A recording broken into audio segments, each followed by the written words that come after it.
This is H.D. Ingles, and I want to present to you another episode of Simply Stories, broadcast on the Are You Nuts Network.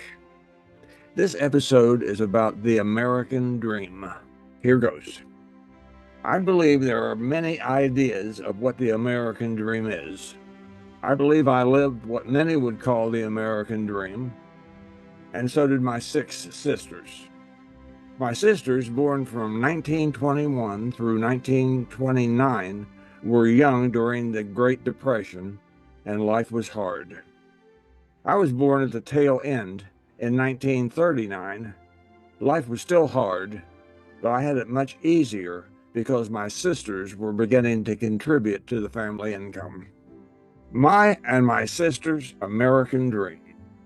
Given some rather harsh beginnings, we all did rather well.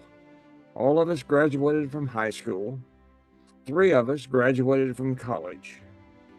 We all ended up owning our own homes and being 2-car families, and we all had a fairly good income. Now, let me introduce another concept, the real American dream. My parents lived what I believe is the real American dream. My father was born in Portsmouth, Ohio, in 1894. Daddy had a sister and a brother. His parents had a modest income. They owned a small family grocery store, and my grandfather had a job. Daddy had a sense of humor and referred to himself as an Ohio River rat. At the age of 12, Daddy was obliged to quit school after 6 years and get a full-time job, 55 hours a week in a shoe factory. Daddy was in the trenches in France during World War I. My mother was born in Natural Bridge, Virginia in 1899. Mama was the second youngest of 10 children.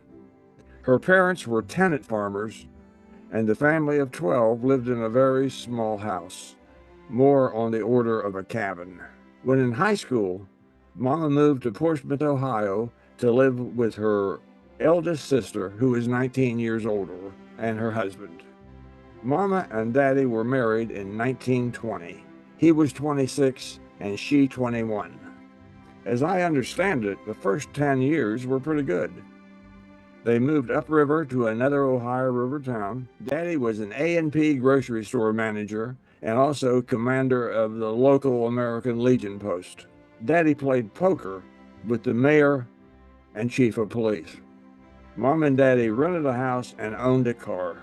My 6 sisters were born, and Mama could afford to hire a woman to help her around the house.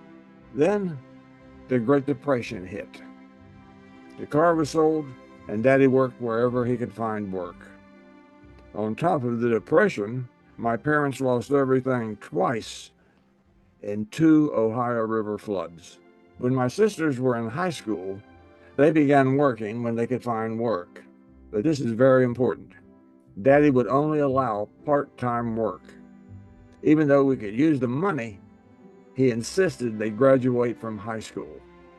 Daddy, because of his limited education, demanded that his children have an education. Once World War II began, Daddy could find regular work, but not well-paid jobs. Mom and Daddy could never again afford to buy a car, and they never owned a home. One more thing about Daddy.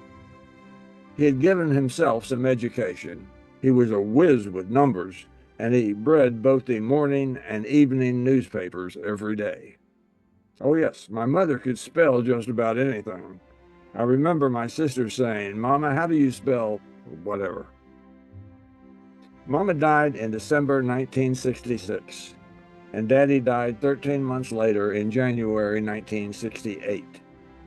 Except for his clothes, all Daddy had was a $10,000 insurance policy.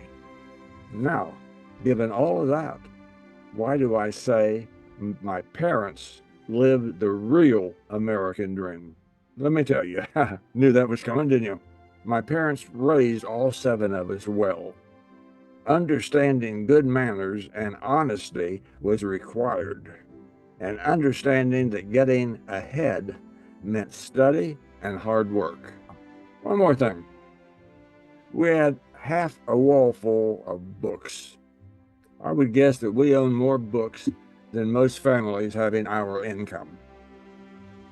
I had 6 older sisters and a bunch of books I could read when I was 4. In other words, my parents, who came from nowhere economically and lived through very hard times, allowed their children to live the American dream. I well remember July 2nd, 1969, my 30th birthday. I only had a couple of years of college. I woke that morning and I could almost see Daddy saying, "Son, get an education." I called IBM and took a vacation day. I went to NCSU, that's North Carolina State University, and enrolled in the second summer semester. I graduated when I was 32 with a BS in computer science. I owe my parents everything I have. That's it, folks. Thank you for watching.